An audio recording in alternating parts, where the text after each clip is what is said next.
Bismillahirrahmanirrahim. Assalamualaikum warahmatullahi wabarakatuh. Alhamdulillahirrabbilalamin. Kita bertemu kembali dengan Bu Evin Hilmayanti Dewi. Hari ini kita akan belajar tematik. Apa kabar anak-anakku yang soleh dan solehah kelas 6?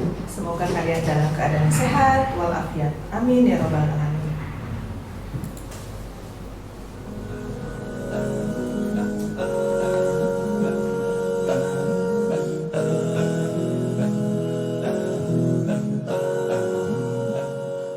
Baik, kita masih belajar di tema 4 yaitu globalisasi. Masuk ke subtema 3, globalisasi dan cinta tanah air. Apa yang akan kita pelajari hari ini? Kita akan belajar bagaimana cara membuat brosur yang baik. Kita nanti akan belajar syarat-syaratnya seperti apa saja. Yang kedua, belajar melengkapi teks rumpang. Yang ketiga, membuat gambar seri berdasarkan informasi suatu teks. Ya, kita masuk ke pembelajaran 2, muatan SBDP, yaitu syarat membuat brosur yang baik. Nah, pada pembelajaran sebelumnya, kamu sudah belajar pengertian brosur, ciri-ciri brosur, dan macam-macam brosur.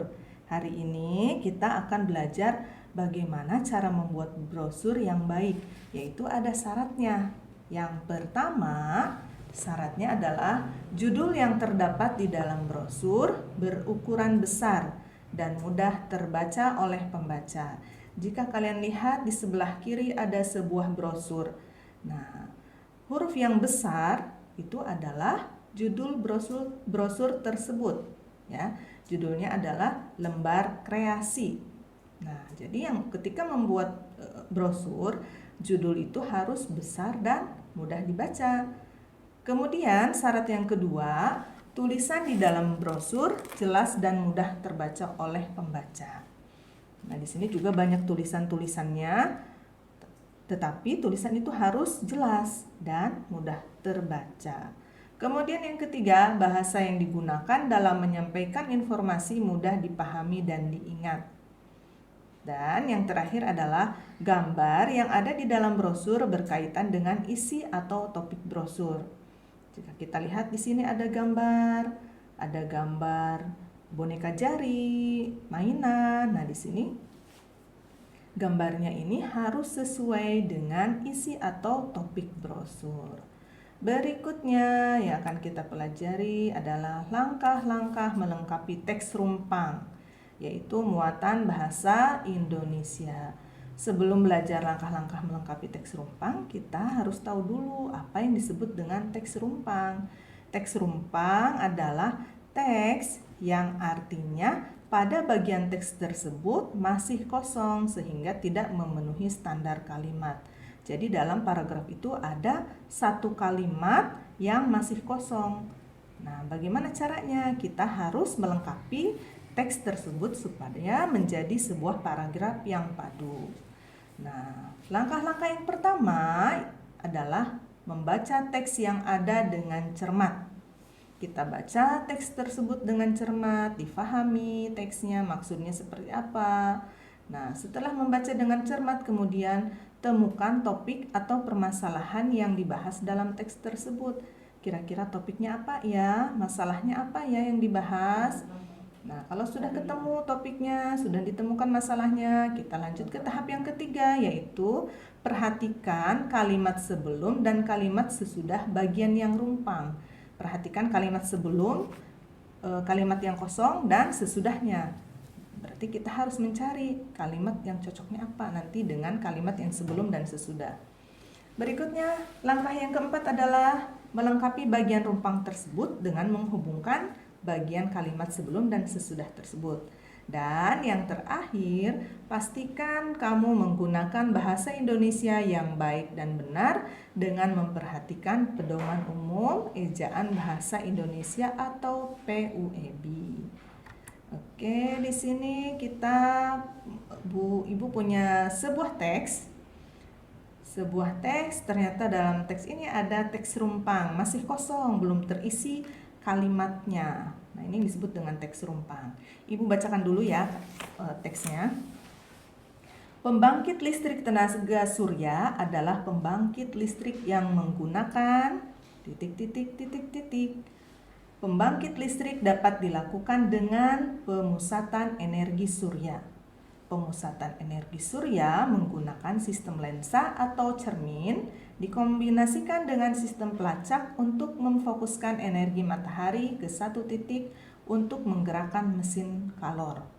Nah, setelah tadi mempelajari cara membuat melengkapi teks rumpang, yaitu dengan memahami teksnya di sini tentang pembangkit listrik tenaga surya. Kita perhatikan dulu kalimat sebelum teks rumpangnya, yaitu pembangkit listrik tenaga surya adalah pembangkit listrik yang mengubah titik. Nah, setelah itu kita lihat juga kalimat setelah teks rumpangnya.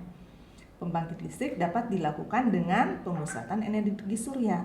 Kira-kira jawabannya apa ya? Kita lihat di sini jawabannya adalah energi surya menjadi energi listrik. Nah, kalimat ini kita masukkan ke dalam teks tersebut. Sehingga paragraf tersebut sudah menjadi paragraf yang lengkap atau padu. Gitu. Berikutnya, masih dengan muatan bahasa Indonesia, pada pembelajaran 6 kita belajar membuat gambar seri berdasarkan informasi suatu teks. Ketika kita akan belajar gambar seri dalam suatu teks, ada langkah-langkah yang harus kita pahami. Yang pertama yaitu informasi dari suatu teks dapat kita sajikan dalam bentuk gambar seri. Berikutnya, gambar seri memudahkan pembaca untuk memahami isi atau informasi dari teks. Yang ketiga, gambar seri ini harus disajikan berurutan sesuai isi urutan informasi suatu teks. Dan yang keempat, apabila diperlukan, maka ditambahkan dengan balon kata pada gambar seri. Balon kata itu seperti yang ada di komik. Nah, itu ya yang disebut dengan balon kata. Berikutnya, nah Ibu juga punya sebuah teks. Kita baca sama-sama. Bacalah teks berikut dengan seksama dan perhatikan gambar serinya. Ibu bacakan dulu ya. Batik merupakan salah satu warisan budaya Indonesia. Bahkan Badan PBB untuk masalah kebudayaan yaitu UNESCO, United Nations Educational, Scientific and Cultural Organization telah menetapkan batik sebagai warisan kemanusiaan untuk budaya non-Betawi bagi Indonesia pada tanggal 2 Oktober 2009. Batik pertama kali diperkenalkan kepada dunia oleh Presiden Republik Indonesia kedua yaitu Bapak Soeharto yang kala itu memakai batik di ajang konferensi PBB bersama negara-negara lain. Batik juga pernah digunakan oleh tokoh-tokoh dunia seperti Nelson Mandela, Bill Clinton, Barack Obama, Zinedine Zidane, Bill Gates, dan lain-lain ketika bertandang ke Indonesia. Nah, Ibu juga punya gambar. Ada 3 gambar. Kira-kira ketiga gambar ini susunan yang pertama yang mana? Sesuai dengan teks yang sudah Ibu bacakan tadi. Oke, kita lihat. Mana ya yang susunan pertama gambar serinya? Yang pertama adalah seorang ibu sedang membuat batik tulis.